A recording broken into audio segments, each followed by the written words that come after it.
Assalamu alaikum to all the students of Standard 8. I am here to teach you Islamiyat. First of all, let's talk about your third lecture of Islamiyat. اسلامیات کے third lecture میں آپ کو سورہ تکاثر کی تشریح سمجھائی تھی مکمل، اور آپ کو ریٹن ورک دیا گیا تھا تشریح سے ریلیٹڈ. اب تک کا آپ کی اسلامیات کی کاپی میں ریٹن ورک صرف اتنا ہی ہوا ہوگا کہ آپ نے سورہ تکاثر کا ترجمہ لکھا ہوگا اور سورہ تکاثر کی تشریح لکھی ہوگی مکمل اپنی کاپیز میں. آج یہ آپ کا اسلامیات کا فورتھ لیکچر ہے. اس لیکچر میں آج میں آپ کو مقاط اول کا پہلا سبق عقیدہ توحید پڑھاؤں گی اور سمجھاؤں گی. ایکسپلینیشن کے اکارڈنگ ہی آپ کو ریٹن ورک دیا جائے گا. کام کرنے کا طریقہ کار آپ سبھی بچوں کو معلوم ہے. ہر لائن کے بعد 2 لائنز کا گیپ دینا ہے. نیٹ اینڈ کلین ہینڈ رائٹنگ میں اپنا ریٹن ورک آپ نے کرنا ہے. Now, open your Islamiyat book. Look at the chapter Aqidah Tawheed on page number 8. جہاں سے میں ریڈنگ کرنا اسٹارٹ کر رہی ہوں، میری وائس کو فوکس کرتے ہوئے آپ نے اپنی فنگر موو کرنی ہے، اور جیسے جیسے آپ فنگر موو کرتے جائیں گے آپ کو پتہ چلتا جائے گا کہ میں کہاں پر ہوں اور کہاں پر ایکسپلینیشن دے رہی ہوں. سبق کا نام ہے عقیدہ توحید. ریڈنگ کرنا اسٹارٹ کر رہی ہوں میں. میری وائس کو فوکس کرتے ہوئے اپنی فنگر موو کریے گا، توجہ سے ایکسپلینیشن کو سنیے گا اور ساتھ ساتھ ریڈنگ کیجیے گا. پرانے زمانے کی بات ہے کہ ایک شخص کہتا تھا کہ یہ دنیا خود بخود بن گئی ہے. پرانے زمانے میں ایک شخص تھا اور وہ شخص کیا کہتا تھا کہ یہ دنیا خود بخود ہی بن گئی ہے، اس دنیا کو کسی نے نہیں بنایا. یہ ایک اتفاقی حادثہ ہے. اتفاقی کہتے ہیں اچانک سے وہ بات ہو جانا، حادثہ یعنی کہ اچانک سے وہ حادثہ، وہ واقعہ ہو جانا، یہ ایک اتفاق ہے. وہ لوگوں کو گمراہ کرنے کی کوشش کرتا ہے اور کہتا کہ تمہارا کوئی عالم مجھ سے اس موضوع پر بات نہیں کر سکتا. وہ شخص کیا کہتا؟ وہ شخص لوگوں کو گمراہ کرتا تھا، لوگوں کو گمراہ کرنے کی کوشش کرتا تھا. گمراہ کا مطلب ہے راستے سے بہکانا. تو وہ شخص لوگوں کو گمراہ کرنے کی، بہکانے کی کوشش کرتا تھا اور کہتا تھا تمہارا کوئی عالم مجھ سے اس موضوع پر بات نہیں کر سکتا، یعنی کہ تمہارا کوئی بھی عالم ہو وہ مجھ سے اس موضوع پر، موضوع کہتے ہیں اصل سے جس کے متعلق کسی حکم میں بحث کریں، یعنی کہ جس بات سے متعلق کسی اس کے حکم میں بحث کی جائے اسے موضوع کہتے ہیں. مسلمان اس کی یہ بات سن کر بہت بے چین ہو جاتے. جب مسلمان اس شخص کی یہ بات سنتے تو وہ اس کی یہ باتیں سن کر بے چین ہو جاتے. ایک دن کیا ہوا؟ ایک دن سب مل کر امام ابو حنیفہ رحمۃ اللہ علیہ کے پاس گئے اور آپ سے درخواست کی کہ آپ اس شخص سے مناظرہ کریں. تمام انسان مل کر ایک دن ابو حنیفہ رحمۃ اللہ علیہ کے پاس جاتے ہیں اور ان سے یہ درخواست کرتے ہیں کہ اے ابو حنیفہ آپ اس شخص سے مناظرہ کریں. مناظرہ کا مطلب ہے آپ اس شخص سے بحث کریں، مباحثہ کریں. امام ابو حنیفہ رحمۃ اللہ علیہ اس بات کے لیے راضی ہو گئے. مقام اور وقت کا تعین ہو گیا، لوگ جمع ہونا شروع ہو گئے. کافر وقت پر آ کر بیٹھ گیا، لیکن امام اعظم ابو حنیفہ رحمۃ اللہ علیہ مقررہ وقت پر نہیں آئے۔ وہ کافر بار بار کہتا مسلمانوں میں جیت گیا کیونکہ تمہارا عالم نہیں آیا۔ جب امام ابو حنیفہ راضی ہو جاتے ہیں اس شخص سے مناظرہ کرنے کے لیے، مناظرہ کا مطلب میں نے آپ کو بتایا، اس شخص سے بحث و مباحثہ کرنے کے لیے امام ابو حنیفہ رضی اللہ تعالی عنہ راضی ہو جاتے ہیں۔ جو مقام اور وقت تعین کیا جاتا ہے، تعین کا مطلب ہوتا ہے مقرر، جو جگہ وقت مقرر کیا جاتا ہے لوگ وہاں پر جمع ہونا شروع ہو جاتے ہیں۔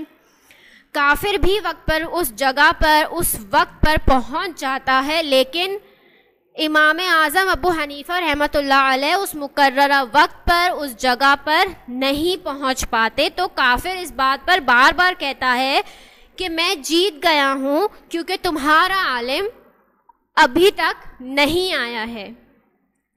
مسلمان بہت پریشان تھے، مگر بہت دیر کے بعد امام اعظم ابو حنیفہ رحمۃ اللہ علیہ وہاں پہنچ گئے۔ کافر بولا کیوں جی، کہاں رہ گئے تھے جو اتنی دیر لگا دی؟ امام ابو حنیفہ رحمۃ اللہ علیہ نے اطمینان سے کہا میں گھر سے نکلا تو وقت پر ہی تھا، لیکن راستے میں ایک دریا آتا ہے، میرے پاس کشتی نہیں تھی، میں سوچ ہی رہا تھا کہ دریا کیسے پار کروں، اچانک ایک درخت خود بخود کٹ کر گرا، خود بخود اس کی لکڑی سے تختے بننا شروع ہو گئے، پھر خود بخود جڑنے لگے، دیکھتے ہی دیکھتے وہ ایک خوبصورت کشتی بن گئی، پھر خود بخود وہ کشتی دریا میں اتر گئی، میں اس میں آرام سے بیٹھ گیا، کشتی خود بخود چلتی رہی، پھر دوسرے کنارے پر خود بخود آ کر رک گئی، میں وہاں سے پیدل آ رہا ہوں، بس اسی وجہ سے مجھے دیر ہو گئی۔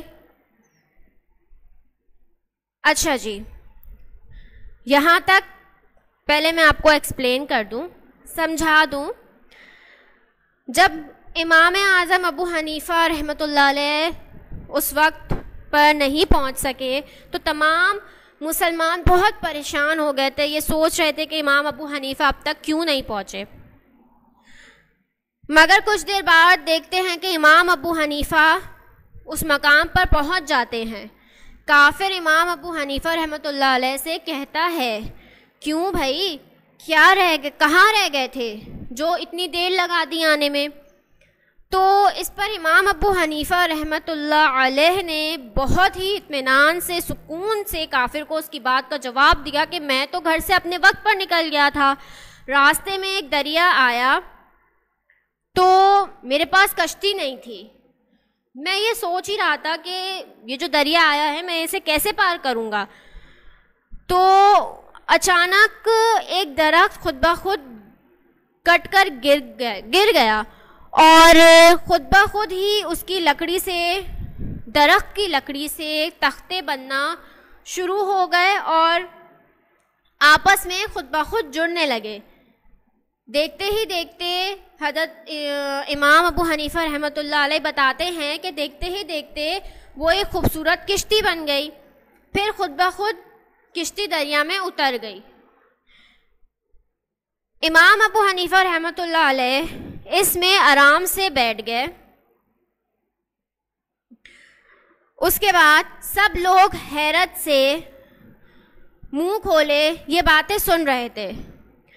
امام ابو حنیفہ رحمۃ اللہ علیہ نے کہا مجھے اسی وجہ سے آنے میں دیر ہو گئی۔ امام ابو حنیفہ رحمۃ اللہ علیہ کی یہ تمام باتیں سن کر سب لوگ حیرت سے منہ کھولے، یہ باتیں سنتے ہی رہ گئے۔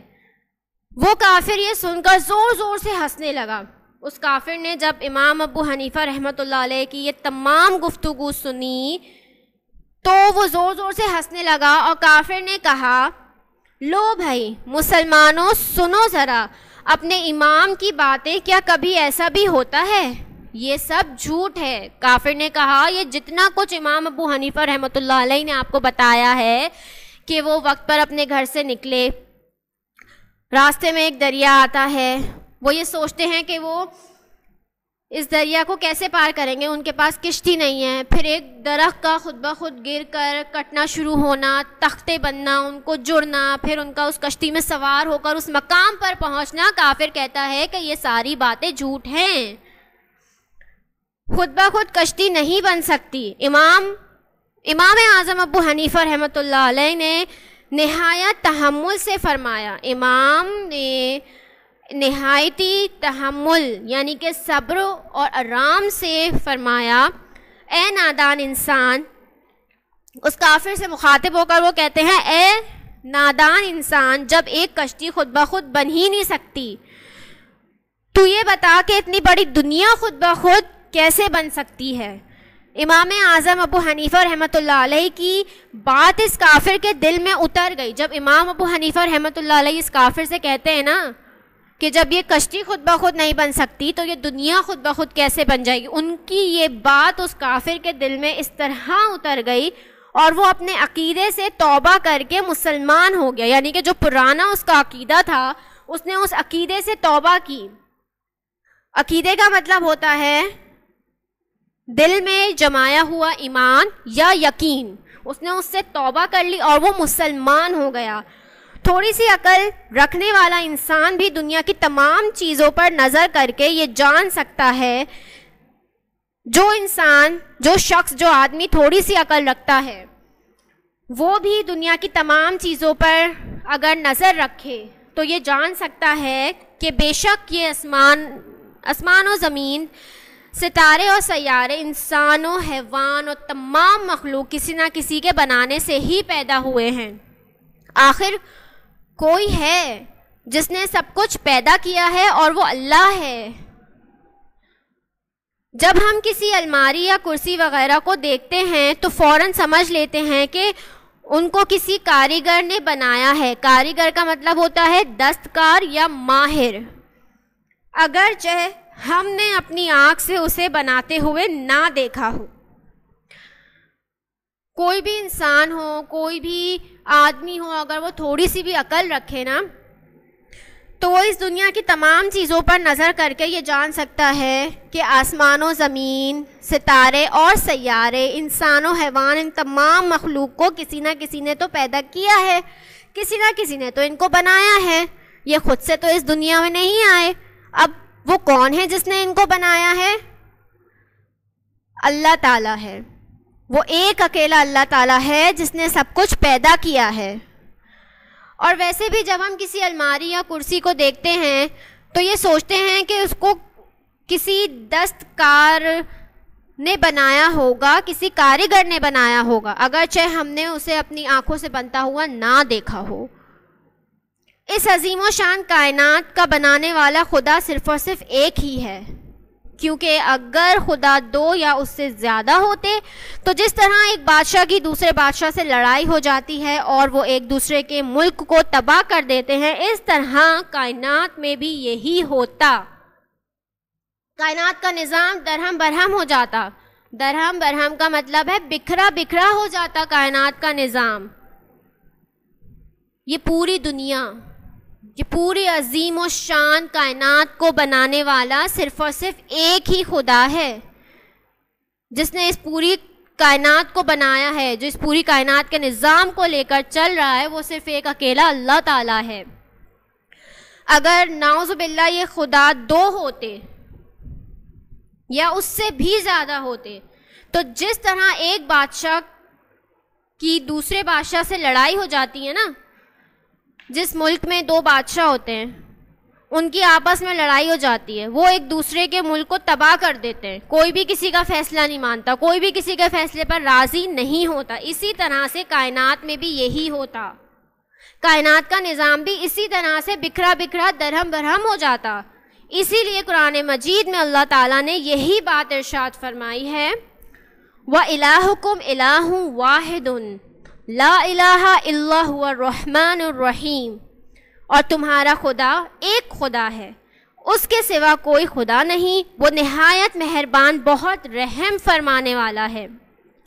لَوْ كَانَ فِيهِمَا آلِهَةٌ إِلَّا اللَّهُ لَفَسَدَتَا. اگر زمین و آسمان میں اللہ کے سوا اور بھی خدا ہوتے تو یہ دونوں تباہ ہو جاتے، بالفرض اگر کئی خدا ہوتے۔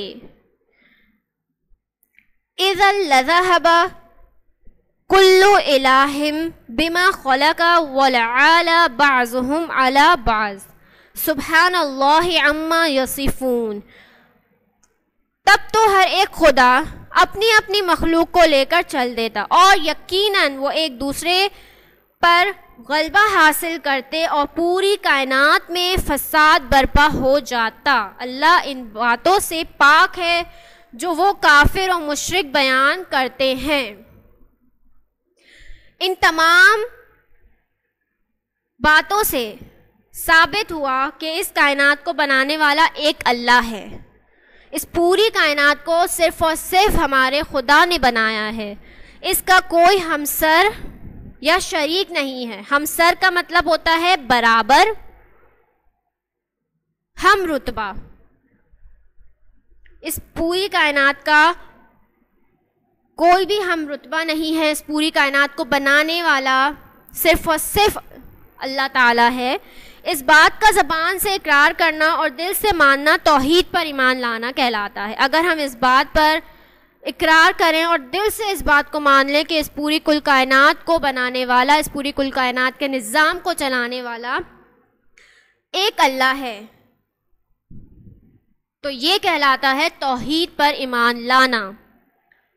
توحید کی تعریف خدا ایک ہے، وہ اللہ ہے، سب کا خالق اور مالک ہے۔ ذات، صفات، حکومت، عبادت میں اس کا کوئی شریک نہیں ہے۔ بے شک خدا ایک ہے، اور وہ خدا کون ہے؟ اللہ تعالی ہے۔ کون ہے وہ خدا؟ اللہ تعالی ہے۔ اللہ تعالی ہی سب کا خالق، سب کو بنانے والا ہے اور سب کا مالک ہے۔ اللہ تعالیٰ کی ذات کہتے ہیں حقیقت۔ اللہ تعالیٰ کی صفات صفت کی جمع ہے۔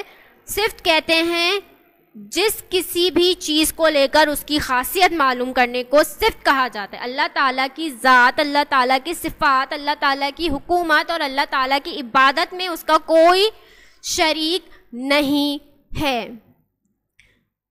یہ ہے آپ کی ہاف ریڈنگ اور ہاف ایکسپلینیشن چیپٹر نمبر 1 عقیدہ توحید کی۔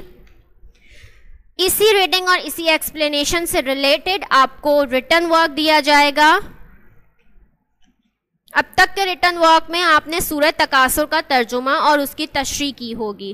اس کے بعد آپ سبق نمبر 1 عقیدہ توحید کا ٹائٹل پیج بنائیں گے۔ ٹائٹل پیج بنانے کے بعد آپ کو ٹوٹل 9 ورڈز میننگز دیے جائیں گے، ٹوٹل 5 شارٹ کوشچن آنسرز دیے جائیں گے اور ٹوٹل 2 لانگ کوشچن آنسرز دیے جائیں گے۔ میں پھر ریپیٹ کروں، آپ نے سورہ تکاثر کی تشریح کے بعد سبق نمبر 1 عقیدہ توحید کا ٹائٹل پیج بنانا ہے۔ اس کے بعد آپ ورڈز میننگز اسٹارٹ کریں گے، اس کے بعد آپ شارٹ کوشچن آنسرز کریں گے، اس کے بعد آپ لانگ کوشچن آنسرز کریں گے۔ لانگ کوشچن آنسرز ابھی فی الحال صرف 2 کوشچنز آپ کو دیے جائیں گے۔ یہاں تک کہ آپ کی ورکنگ ہے آج کے اس لیکچر، اس ریڈنگ، اس ایکسپلینیشن سے ریلیٹڈ۔ کائنڈلی اپنی ورکنگ کو اپنے گھر میں کمپلیٹ کیجیے گا اور اسے یاد کرنا اسٹارٹ کر دیجیے۔ ایسا نہیں ہے کہ بس آپ ریٹن ورک کریں اور کاپی کو کلوز کر دیں، نو، ایسا نہیں کریں گے۔